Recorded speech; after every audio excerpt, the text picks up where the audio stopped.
Good evening. Happy Monday. It's already 11 p.m. Pero nare-realize ko wala pala akong live ngayong araw kaya ako ay magla-live. Actually, today is November 11, 2024. Samahan niyo po ako mag-live kahit 1 hour kasi 11 o'clock na. Ewan ko kung may papasok pero kung wala, okay lang. I'm sure naman maraming manonood sa aking replay or may manonood kahit paano. So yun, magandang gabi. At kung bago kayo sa aking channel, pa-subscribe naman. Please subscribe my channel. And then, please hit the subscribe button and like button.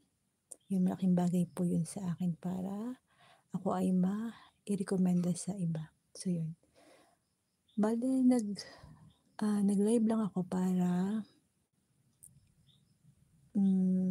mabanggit ulit kung paano nga bang mag-screencast para dun sa mga baguhan pa lang na gustong mag-try ng screencast. Napakasimple lang po siya. Bale, gagawa ka lang ng pre-recorded na video. Pwedeng 30 seconds, 1 minute, 5 minutes, 1 hour, depende po sa inyo.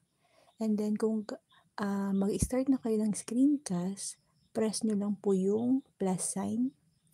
And then, click nyo po yung pen sa may right side or sa may kanan para baguhin yung title or maglagay kayo ng title. And then, set nyo yung audience sa not made for kids. And then, gawa kayo ng description, hashtag, yung gano'n. Depende sa inyo kung ano yung gusto ninyong ilagay na description. Pwede rin meron, pwede rin wala. And then, i-on nyo yung screencast. Then, kapag na-on nyo na yung screencast, next na ang kasunod, yung gawa kayo ng thumbnail, upload kayo ng thumbnail. Pero pwede rin namang wala. Pwede rin meron. So, next na, pag nakagawa na kayo ng thumbnail, or ayaw nyo maggawa ng thumbnail, next nyo i-click ay, got it. And then, start now. And then, lalabas na dun yung, sa taas, meron dun sa left side na video. I-off nyo yun kung ayaw nyo makita yung mukha nyo sa logo. And then, kung gusto nyo makita yung mukha nyo sa logo, pwede rin namang naka-on siya. And then, yung microphone, off mo kung hindi ka magsasalita. Pero kung sasalita ka, di i-on mo siya. Anyway, pwede naman siyang i-on or i-off kahit anong oras mo gustuhin. And then, yung comment yun, i-off mo siya. And then, lalabas dun yung gallery mo, yung apps mo. Choose mo yung photos. And then, pag na-choose mo yung photos, hanap ka dun ng gagamitin mo na video. And then, kapag nakahanap ka na ng gagamitin mo na video, click mo na yung i-click mo na yung go live sa may right side, upper side, sa taas ng screen mo. And then, mag-start ka nang magkaroon ng screencast.